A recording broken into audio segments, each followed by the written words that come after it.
नमस्कार दोस्तों, कैसे हैं आप लोग। उम्मीद करती हूँ आप सभी अच्छे और स्वस्थ होंगे। आज मैं फिर एक कहानी के साथ आपके सामने हाजिर हूँ। उम्मीद करती हूँ ये कहानी भी आपको पसंद आएगी। अगर कहानी आपको पसंद है तो प्लीज़ मेरे चैनल को लाइक और सब्सक्राइब ज़रूर कर दीजिएगा, ताकि मैं आगे भी आपको ऐसी अच्छी अच्छी कहानियाँ सुनाती रहूँ। दोस्तों, आज जो पौराणिक कथा मैं आपको सुनाने वाली हूँ वो कथा है ऋषि चैवन और राजकुमारी सुकन्या की। तो चलिए कहानी शुरू करते हैं। प्राचीन काल में भृगु नाम के एक महान ऋषि हुए। उनकी पत्नी का नाम था पुलोमा। एक बार जब ऋषि पत्नी पुलोमा गर्भवती थी, तभी प्रमोला नाम का एक राक्षस शूकर यानी सुअर का रूप धारण करके उन्हें जबरन उनके आश्रम से उठा ले गया। पुलोमा ने छूटने का बहुत प्रयास किया। अथक प्रयास करने के बाद वो उस राक्षस की पकड़ से छूट गई और बचने के लिए इधर उधर दौड़ने लगी। इसी प्रयास में उनका गर्भ चैवित हो गया। तब उस चैवित गर्भ से एक तेजस्वी बालक पैदा हुआ। उस बालक में इतना तेज था कि उसके तेज से वह राक्षस भस्म हो गया। आश्रम में लौटकर माता पिता ने उस बालक का नाम रखा चैवन। आगे चलकर वही महर्षि चैवन के नाम से प्रसिद्ध हुए। महर्षि भृगु के पुत्र चैवन बड़े ही तपस्वी, तेजस्वी और ब्रह्म तेज संपन्न हुए। वे सदा तपस्या में ही लगे रहते थे।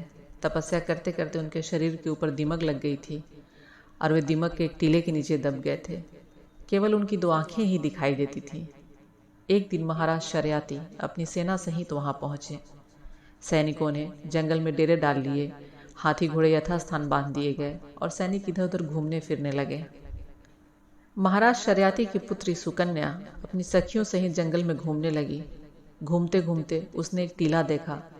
तभी टीले में से 2 चमकती हुई आंखें दिखाई दी। उत्सुकतावश वह अपनी सखियों के साथ टीले के पास आ गई और बाल्यकाल की चंचलता के कारण उसने उन दोनों आंखों में कांटा चुभो दिया। उनमें से रक्त की धारा बह निकली। सुकन्या डर गई और भागकर अपने डेरे में आ गई। उसने यह बात किसी को नहीं बताई। इधर राजा की सेना में एक अनहोनी हो गया। राजा की समस्त सेना का मल मूत्र बंद हो गया।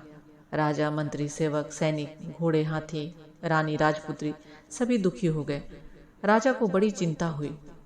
उन्होंने सबसे पूछा, यहाँ पर भगवान भार्गव मुनि चैवन का आश्रम है, तुम लोगों ने उनका कोई अनिष्ट तो नहीं किया है? किसी ने उनके आश्रम में जाकर अपवित्रता या अशिष्टता तो नहीं की है? सभी ने कहा, महाराज हम तो उधर गए भी नहीं हैं।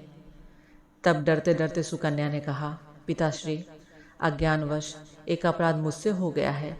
दीमक के ढेर में मुझे 2 जुगनू जैसी चीजें चमकती हुई दिखी। मैंने उनमें कांटा चुभो दिया, जिससे उनमें से रक्त की धारा बह निकली। महाराज समझ गए। वे पुरोहित और मंत्री के साथ बड़ी दीनता से महर्षि चैवन के आश्रम पहुंचे। उनकी विधिवत पूजा की और अज्ञान में अपनी कन्या के किए हुए अपराध की क्षमा मांगी। महाराज शर्याती ने हाथ जोड़कर कहा, भगवान, मेरी यह कन्या सरल है, सीधी है। इससे अनजाने में यह अपराध हो गया है। अब मेरे लिए जो आज्ञा हो कहें, मैं उसे सहर्ष स्वीकार करूंगा। चैवन मुनि बोले, राजन, यह अपराध अज्ञाने में हुआ सही, किंतु मैं वृद्ध हूँ, मेरी आंखें भी फूट गई हैं, अतः तुम इस कन्या को ही मेरी सेवा के लिए यहाँ छोड़ जाओ। महाराज ने इसे सहर्ष स्वीकार कर लिया। सुकन्या ने भी इसे बड़ी नम्रता के साथ स्वीकार कर लिया। सुकन्या का विवाह विधिवत चैवन मुनि के साथ कर दिया गया। राजा अपनी कन्या को समझाकर राजधानी लौट गए। चैवन मुनि का स्वभाव कुछ कड़ा था, किंतु साध्वी सुकन्या दिन रात सेवा करके उन्हें सदा संतुष्ट रखती थी। एक बार देवताओं के वैद्य अश्विनी कुमार चैवन मुनि के आश्रम में आए। चैवन मुनि और देवी सुकन्या ने उनका विधिवत स्वागत सत्कार किया। इस स्वागत और सत्कार से अश्विनी कुमार बहुत प्रसन्न हुए और उन्होंने ऋषि चैवन से पूछा, ब्राह्मण, हम आपके ऊपर क्या उपकार कर सकते हैं?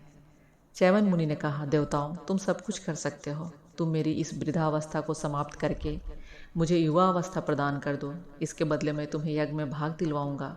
अभी तक तुम्हें यज्ञों में भाग नहीं मिलता है। अश्विनी कुमारों ने ऋषि की आज्ञा मानकर एक सरोवर का निर्माण किया और बोले, आप इसमें स्नान कीजिए। ऋषि चैवन ने वैसा ही किया।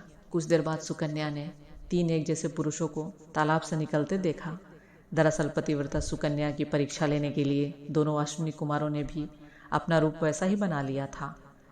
तब सुकन्या ने अश्विनी कुमारों की बहुत प्रार्थना की कि मेरे पति को अलग कर दीजिए। सुकन्या की स्तुति से प्रसन्न होकर अश्विनी कुमार अंतर्ध्यान हो गए और सुकन्या अपने परम सुंदर उपमान पति के साथ सुखपूर्वक रहने लगी।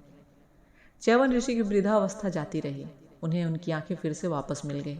उनका तपस्या से जर्जर छिन्न शरीर एकदम बदल गया। वे परम सुंदर रूपवान युवा बन गए। एक दिन राजा अपनी कन्या को देखने आए। पहले तो वो ऋषि को न पहचान कर कन्या पर क्रुद्ध हुए, किंतु जब उन्होंने सारा वृत्तांत सुना तो कन्या पर बड़े प्रसन्न हुए और उन्होंने ऋषि की चरण वंदना की और बोले कि आपके प्रभाव से हमारा वंश पावन हुआ।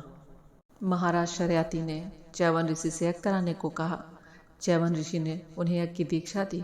उस यज्ञ में जब अश्विनी कुमारों को भाग दिया जाने लगा, तब देवराज इंद्र ने आपत्ति की कि अश्विनी कुमार देवताओं के चिकित्सक हैं, इसलिए उन्हें यज्ञ का भाग लेने की पात्रता नहीं है। किंतु च्यवन ऋषि इंद्र की बातों को अनसुना कर अश्विनी कुमारों को सोम रस देने लगे। इससे क्रोधित होकर इंद्र ने उन पर ब्रज का प्रहार किया। लेकिन ऋषि अपने तपोबल से ब्रज को बीच में रोक कर ही एक भयानक राक्षस उत्पन्न कर दिया। वह राक्षस इंद्र को निगलने के लिए उसके पीछे दौड़ा। इंद्र ने भयभीत होकर अश्विनी कुमारों को यज्ञ का भाग देना स्वीकार कर लिया और च्यवन ऋषि ने उस राक्षस को भस्म करके इंद्र को उसके कष्ट से मुक्ति दिलाई। महर्षि च्यवन ने कई जड़ी बूटियों को मिलाकर च्यवनप्राश नाम की एक औषधि बनाई। इस औषधि के सेवन से व्यक्ति निरोगी और लंबे समय तक युवावस्था को बना रह सकता है। महाभारत के अनुसार ऋषि च्यवन में इतनी शक्ति थी कि वे इंद्र के ब्रज को भी पीछे ढकेल सकते थे। ऋषि च्यवन के पुत्र का नाम प्रमति और प्रमति के पुत्र का नाम रुरु था। रुरु के पुत्र का नाम रौनक हुआ। ये सब भृगु वंश में उत्पन्न होने के कारण भार्गव कहलाए। ऋषि च्यवन का मंदिर महाराष्ट्र के सातारा जिले के शाहाद्री के पहाड़ों में करंजखोप गांव में है। वहाँ पे हर साल मेला लगता है। दोस्तों, आपको ये कहानी कैसी लगी मुझे कमेंट करके ज़रूर बताइएगा। Thank you so much.